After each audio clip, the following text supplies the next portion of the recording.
the wake of Floyd being killed by a Minneapolis police officer. More videos are now emerging showing other deadly police encounters in Austin, Texas, and Las Cruces, New Mexico. 2 men were killed after police used chokeholds. In New Jersey, new video shows a state trooper's scuffle that ended when he shot and killed a black man. CNN's Martin Savage brings us these images and audio and a warning. What you will see and hear may be disturbing.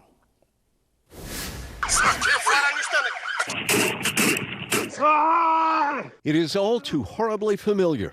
Stop resisting.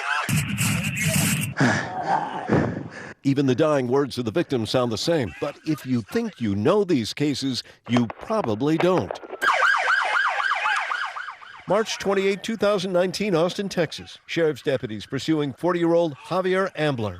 Police say Ambler had not dimmed his headlights as he drove past a deputy, and that Ambler led them on a 22-minute chase when they tried to pull him over. Body camera footage captures what happens during his arrest. Documents obtained by CNN reveal Ambler exited his car with his hands up. He was not intoxicated or armed, according to the incident report. Officers say Ambler resisted police attempts to restrain him and refused their commands. Ambler can be heard telling deputies he has a heart condition.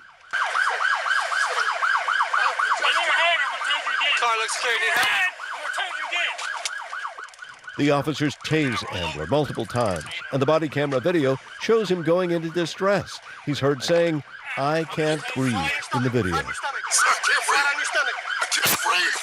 Shortly afterwards, officers realize Ambler's no longer responsive.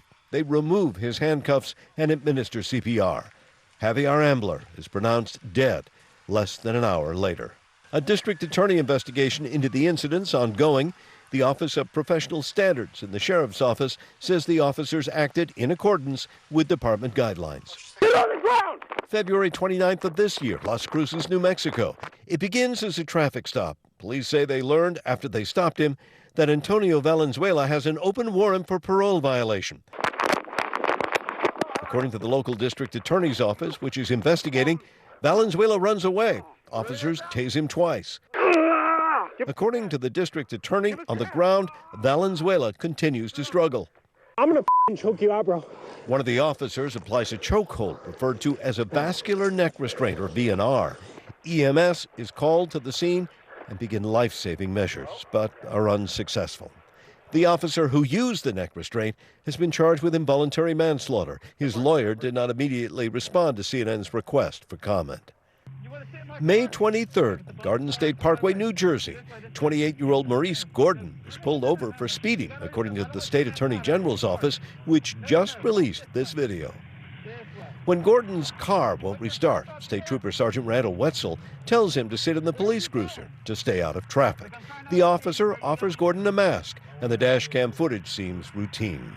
Then Gordon unfastens his seatbelt and appears to attempt to get out of the car. The officer orders him back, and a struggle begins. According to the New Jersey Attorney General's office, which is reviewing the case, Gordon twice tried to get into the driver's seat of Trooper Wetzel's cruiser.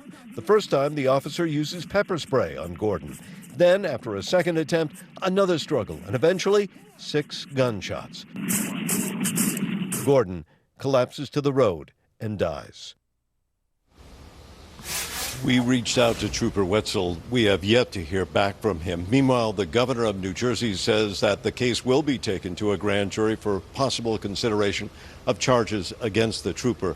We'll continue to follow this case and the many others like it. Jake?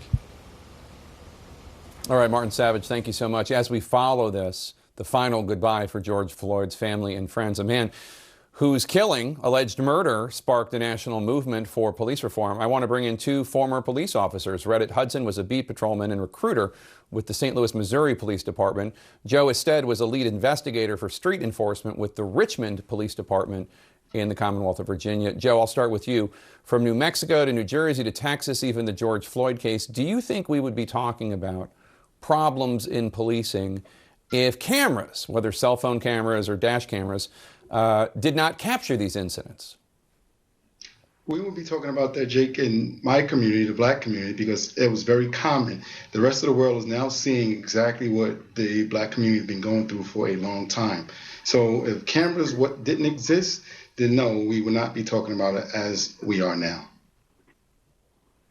Reddit, today the Houston police chief called for national laws and standards for policing in the U.S. Take a listen.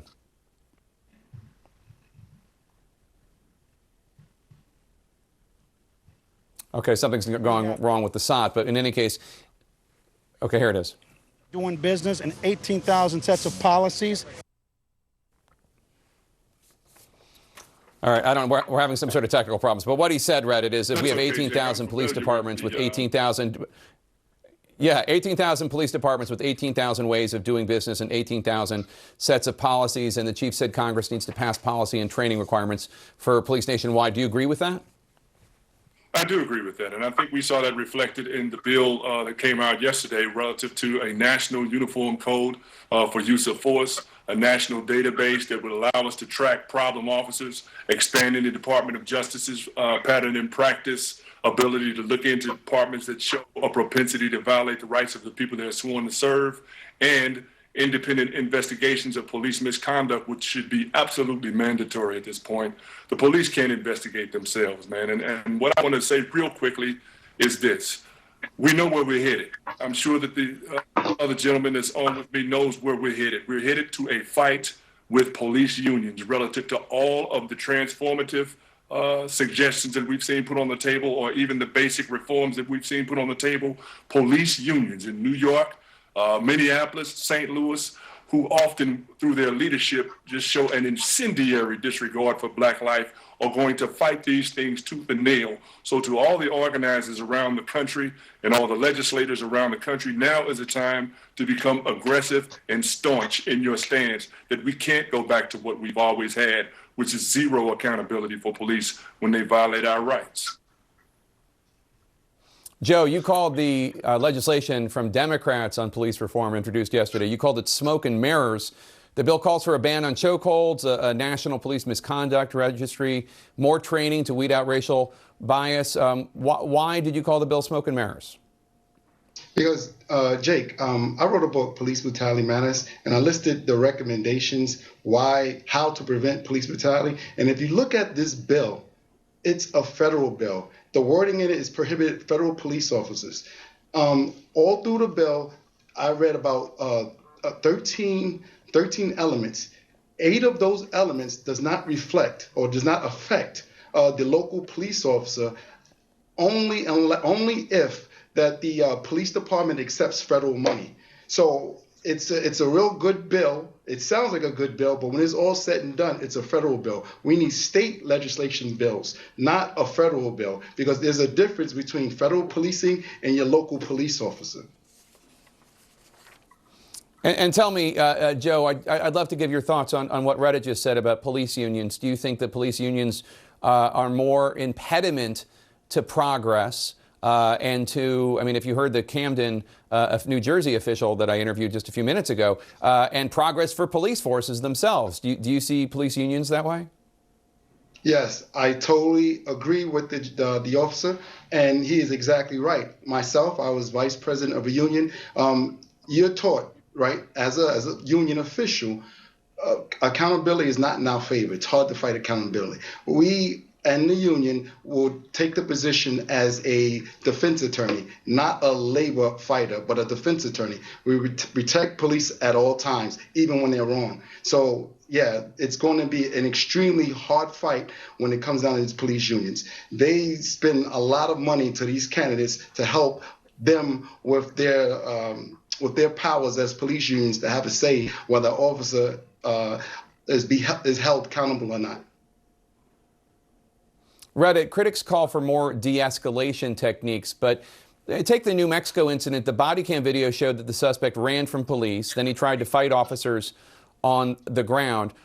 Somebody in police might say, look, we can't de-escalate when the suspect is reacting like that. How would you respond? I would grant that there are situations where de-escalation is unsuccessful. That's one of the realities of police work. What we're talking about is situations like what we saw with George Floyd, where he was absolutely under the control of the officers. There were 3 of them holding him down. He was handcuffed and being choked to death in the process. Those are the kinds of things we want to see addressed, and training isn't going to do it. The best kind of training that you can get for police officers who are going to violate our rights that way is accountability. Accountability is the best training. Derek Chauvin in prison for a good part of the remainder of his life will train remaining officers in Minneapolis that that's not something that is acceptable by the community. Same thing in New York City with Eric Garner. If Pantaleo had been arrested, charged, convicted, and sent to prison, that would have been an excellent training tool for the NYPD. And I saw something, Jake, today. I think if you've seen Mike O'Meara, the NYPD, I guess he's a police union member, who had the press conference talking about how the press has turned on them and legislators have turned on them and how they have been vilified. Where was that energy when Eric Garner got killed? Where was his voice when Abner Louima was violated with a broomstick? Where was his energy then? Reddit Hudson and Joe Ested, thank you both. Really appreciate your time.